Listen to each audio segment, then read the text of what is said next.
नमस्कार,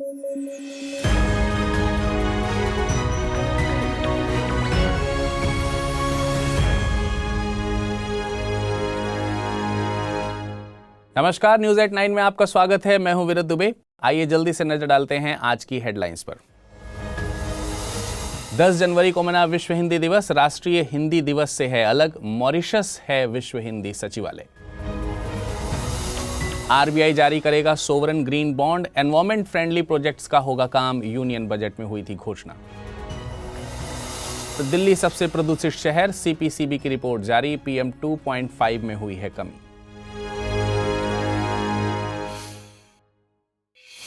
आइए अब नजर डालते हैं आज की खबरों पर विस्तार से। और उससे पहले मैं आपको बता दूं कि अगर इस बुलेटिन को आप पीडीएफ फॉर्म में पढ़ना चाहते हैं तो अमृत उपाध्याय 007 इस टेलीग्राम ग्रुप पर आसानी से जाकर डाउनलोड करके आप पढ़ सकते हैं। 10 जनवरी को दुनिया भर में विश्व हिंदी दिवस के तौर पर मनाया जाता है। इस दिन को मनाने का मकसद दुनिया में हिंदी भाषा को बढ़ावा देना है। साथ ही 10 जनवरी 1949 को ही पहली बार यूएन जनरल असेंबली में हिंदी का प्रयोग किया गया था। यह दिन 14 सितंबर को मनाए जाने वाले राष्ट्रीय हिंदी दिवस से अलग है। 10 जनवरी को पहली बार विश्व हिंदी दिवस साल 2006 में मनाया गया था, जिसकी घोषणा तत्कालीन प्रधानमंत्री मनमोहन सिंह जी ने की थी। साल 1975 में तत्कालीन प्रधानमंत्री इंदिरा गांधी जी ने विश्व हिंदी सम्मेलन की शुरुआत की। पहला विश्व हिंदी सम्मेलन नागपुर में आयोजित हुआ था। इस दौरान मॉरिशस के तत्कालीन प्रधानमंत्री सर शिव सागर रामगुलाम ने विश्व स्तर पर हिंदी संबंधित गतिविधियों के समन्वयन के लिए एक संस्था की स्थापना का विचार रखा था। इसके बाद लगातार कई विश्व हिंदी सम्मेलनों में मंथन के बाद मॉरिशस में विश्व हिंदी सचिवालय स्थापित करने पर भारत और मॉरिशस सरकार के बीच सहमति हुई। दोनों सरकारों के बीच समझौते पर हस्ताक्षर किए गए। मॉरिशस की विधानसभा में अधिनियम पारित किया गया और 11 फरवरी 2008 को विश्व हिंदी सचिवालय ने आधिकारिक रूप से काम शुरू किया। सचिवालय का मुख्य मकसद एक अंतर्राष्ट्रीय भाषा के रूप में हिंदी का प्रचार करना था। साथ ही हिंदी को संयुक्त राष्ट्र संघ की आधिकारिक भाषा बनाने के लिए एक वैश्विक मंच तैयार करना है। भारतीय संविधान के अनुच्छेद 343 के मुताबिक संघ की आधिकारिक भाषा हिंदी देवनागरी लिपि में होगी। वहीं संविधान के अनुच्छेद 351 में केंद्र सरकार का यह कर्तव्य होगा कि वह हिंदी को बढ़ावा दे। आपको बता दें कि अटल बिहारी वाजपेयी पहले भारतीय नेता थे जिन्होंने संयुक्त राष्ट्र महासभा को हिंदी में संबोधित किया था। आरबीआई ने घोषणा की है कि पहली बार SGRBS यानी सोवरन ग्रीन बॉन्ड्स जारी किए जाएंगे। 16,000 करोड़ रुपए के ये बॉन्ड्स 8,000 करोड़ रुपए के 2 ट्रेंच में जारी किए जाएंगे। वर्तमान वित्तीय वर्ष में 5 सालों और 10 सालों के लिए ग्रीन बॉन्ड्स जारी किए जाएंगे। ये long term investment debt instruments होते हैं। सरकार ने SGRBS के लिए फ्रेमवर्क 9 नवंबर 2022 को जारी किया था। ग्रीन बॉन्ड्स ऐसे बॉन्ड्स होते हैं जिन्हें किसी sovereign entity, inter governmental groups या समूह और कॉरपोरेट्स द्वारा जारी किया जाता है। इन बॉन्ड्स का प्रयोग ऐसे प्रोजेक्ट्स में किया जाता है जो एनवायरमेंट फ्रेंडली, सस्टेनेबल होते हैं। गौरतलब है कि जलवायु परिवर्तन की चुनौतियों से निपटने के लिए ग्रीन बॉन्ड्स एक जरूरी फाइनेंशियल इंस्ट्रूमेंट्स के तौर पर उभरा है। बीते साल अगस्त में सरकार ने एमिशन इंटेंसिटी को 2030 तक जीडीपी के मुकाबले 45% तक कम करने का लक्ष्य रखा था। ये कमी 2005 के स्तर से की जाएगी। इस लक्ष्य को हासिल करने के लिए सरकार को नवीकरणीय ऊर्जा प्रोजेक्ट्स में निवेश करना होगा। इसी मकसद से सरकार ने यूनियन बजट 2022-23 में SGRBS की घोषणा की थी। वेटलैंड इंटरनेशनल ने आर्द्र भूमियों यानी वेटलैंड्स के अस्तित्व पर बढ़ रहे संकट को लेकर एक रिपोर्ट जारी की है, जिसके मुताबिक भारत के 5 में से 2 वेटलैंड ने अपनी नेचुरल एग्जिस्टेंस खो दी है। इसके अलावा 40% वाटर बॉडीज ऐसी हैं जिनके पानी की गुणवत्ता मरीन एनिमल्स के लिए सर्वाइवल के लिए सही नहीं है। दिल्ली की नजफगढ़ झील और चेन्नई की पल्लीकराइन झील इसका सटीक उदाहरण है। इन झीलों का तकरीबन 50% पानी सूख चुका है। वेटलैंड्स या आर्द्रभूमि ऐसे क्षेत्र होते हैं जहां पर मिट्टी साल भर या साल के किसी समय में पानी से कवर रहती है या पानी इसकी सतह के पास मौजूद रहता है। आर्द्र भूमियों के महत्व की बात करें तो ये स्थानीय निवासियों की आजीविका का जरिया बन सकती हैं। इनके जरिए खाद्य सुरक्षा सुनिश्चित की जा सकती है। ये आपदा को रोकने में मददगार होती हैं। आर्द्र भूमियां बाढ़ की घटनाओं में कमी लाती हैं, तटीय इलाकों की रक्षा करती हैं। इसके अलावा प्रदूषकों को अवशोषित कर पानी की गुणवत्ता में सुधार करती हैं। आपको बता दें कि वेटलैंड इंटरनेशनल आर्द्र भूमियों के संरक्षण के लिए काम करने वाला इकलौता नॉट फॉर प्रॉफिट ऑर्गेनाइजेशन है।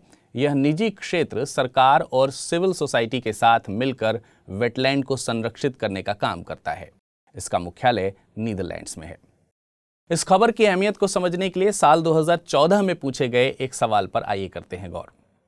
प्रश्न था, वेटलैंड्स इंटरनेशनल नामक संरक्षण संगठन के संदर्भ में निम्नलिखित में से कौन सा से कथन सही है या है?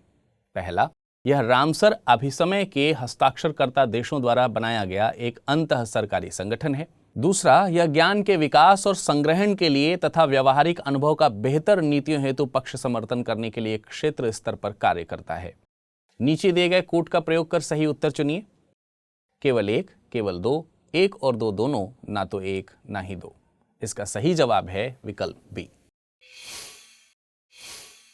सीपीसीबी यानी सेंट्रल पोल्यूशन कंट्रोल बोर्ड ने एक रिपोर्ट जारी की है जिसके मुताबिक दिल्ली भारत का सबसे प्रदूषित शहर है। इस मामले में हरियाणा का फरीदाबाद दूसरे और यूपी का गाजियाबाद तीसरे स्थान पर है। हालांकि देश की राजधानी में PM 2.5 में पिछले 4 सालों में 7% की कमी आई है। अभी भी यह सरकार द्वारा निर्धारित लक्ष्य से कम है। गौरतलब है कि भारत सरकार ने जनवरी 2019 में NCAP यानी national clean air programme launch किया था। इसके तहत बढ़ते वायु प्रदूषण को कम करने के लिए एक समयबद्ध राष्ट्रीय रणनीति की बात कही गई है।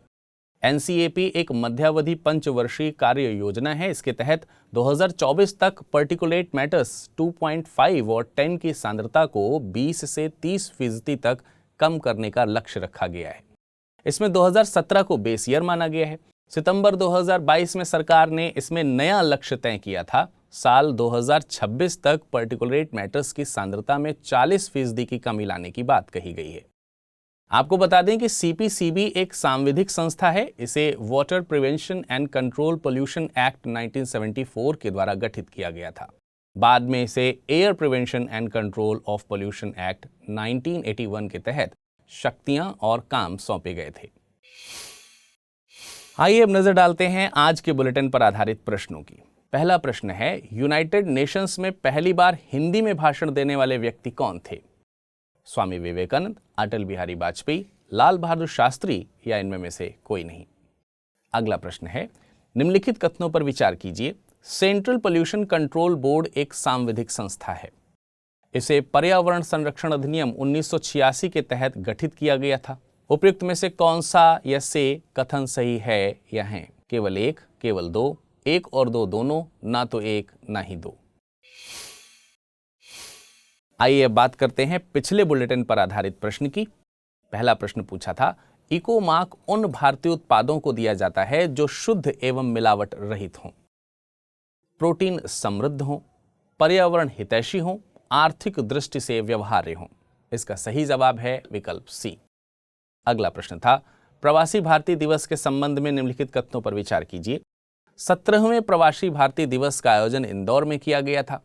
17वें प्रवासी भारतीय दिवस की theme diaspora reliable partners for India's progress in Amritkaal है। प्रवासी भारतीय दिवस का आयोजन साल 1915 से किया जा रहा है।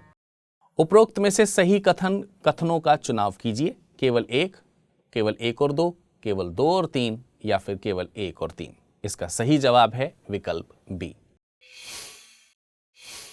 आशा करते हैं आज के बुलेटिन में सभी खबर आपको समझ में आई होंगी और फिर से कुछ नई खबरों को लेकर के कल के बुलेटिन में आपके समक्ष हम फिर से हाजिर होंगे। तब तक के लिए नमस्कार, धन्यवाद।